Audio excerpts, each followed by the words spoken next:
Hi, friends. This week you have been reading books about the Three Little Pigs. Well, today I have a new book for you. It's called The Three Little Wolves and the Big Bad Pig. Let's read this one.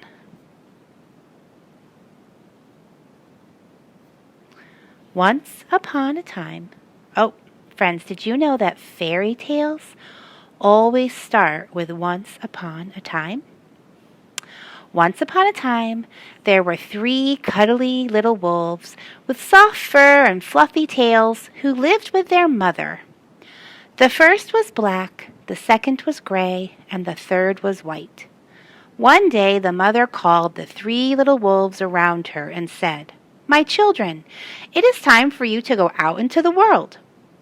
Go build a house for yourselves, but beware of the big bad pig." "Don't worry, Mother, we will watch out for him," said the 3 little wolves, and they set off.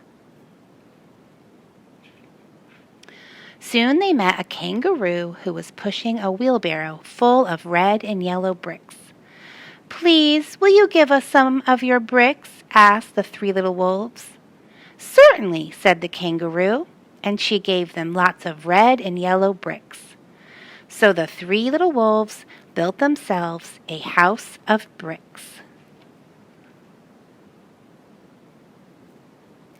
The very next day, the big bad pig came prowling down the road and saw the house of bricks that the little wolves had built. The 3 little wolves were playing croquet in the garden. When they saw the big bad pig coming, they ran inside the house and locked the door.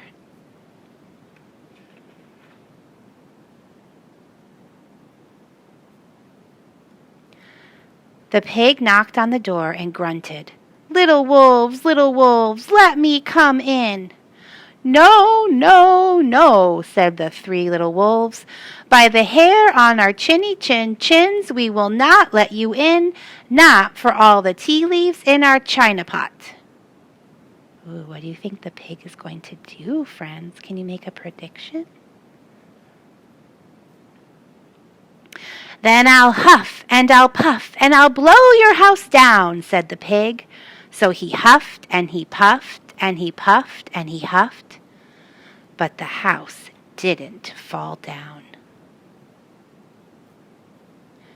But the pig wasn't called big and bad for nothing. He went and fetched his sledgehammer and he knocked the house down. The 3 little wolves only just managed to escape before the bricks crumbled, and they were very frightened indeed. "We shall have to build a stronger house," they said.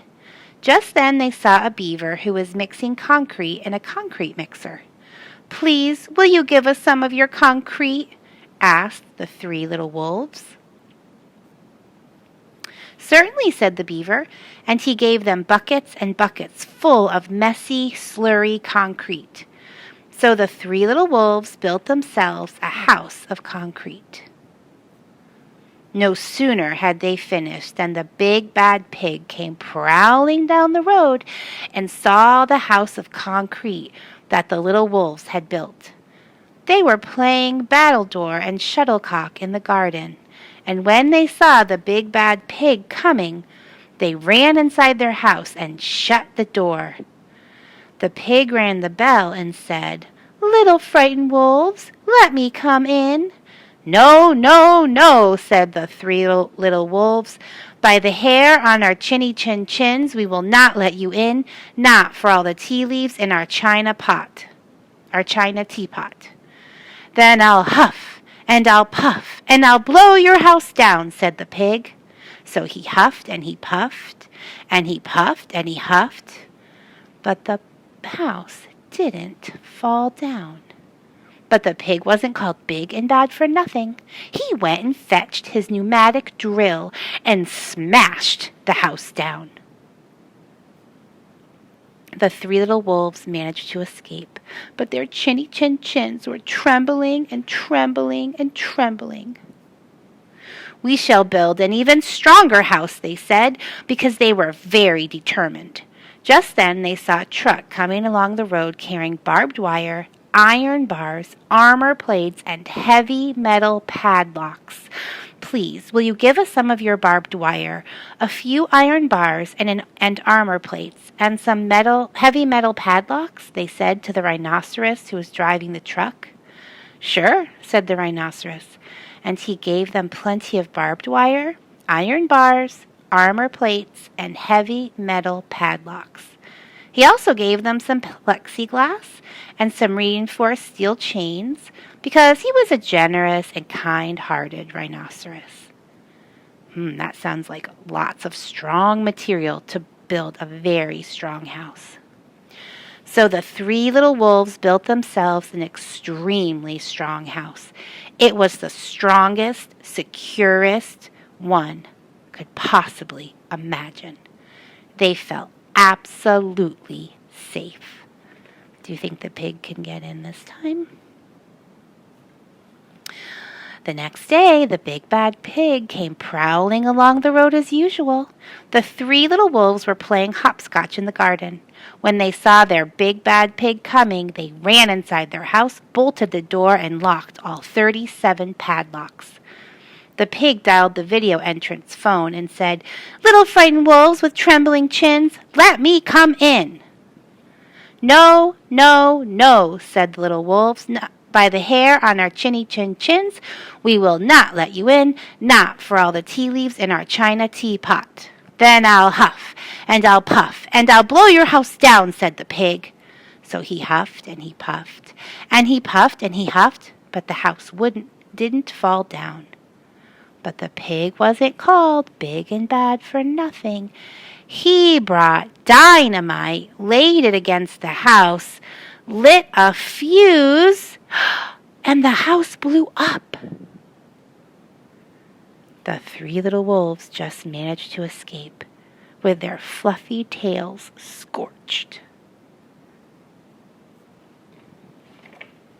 "Something must be wrong with our building materials," they said. "We have to try something different." But what? At that moment they saw a flamingo coming along, pushing a wheelbarrow full of flowers.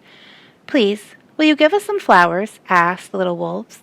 "With pleasure," said the flamingo, and he gave them lots of flowers, so the 3 little wolves built themselves a house of flowers. Oh my goodness, friends. That pig destroyed a brick house, a cement house, a house that had armor plates and iron bars. Do you think the little pig will be able to destroy a flower house? Let's see. One wall was made of marigolds, one of daffodils, one of pink roses, and one of cherry blossoms. The ceiling was made of sunflowers, and the floor was a carpet of daisies. They had water lilies in their bathtub and buttercups in their refrigerator. It was a rather fragile house, and it swayed in the wind, but it was very beautiful. The next day, the big bad pig came prowling down the road and saw the house of flowers that the 3 little wolves had built.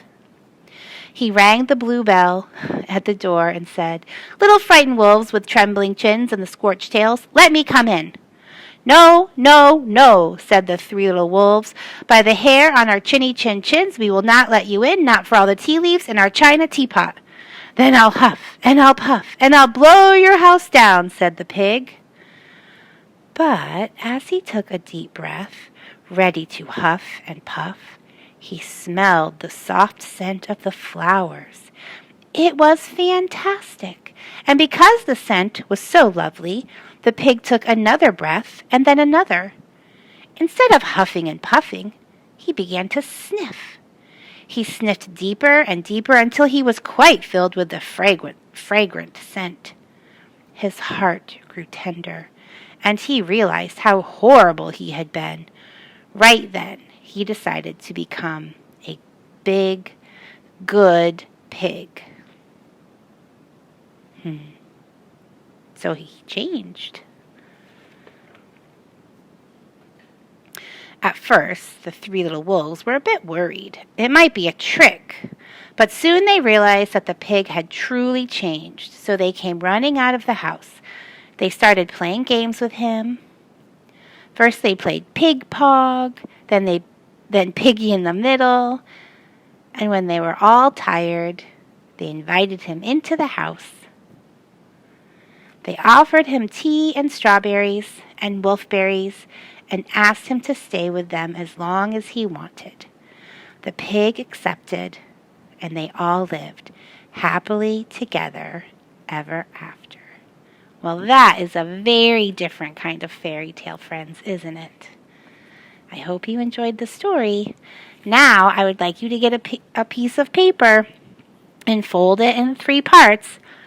Think about the main idea of this story. Can you write down the color it makes you think of? A symbol. Remember, a symbol is kind of just like an emoji. And what was your favorite image from the story?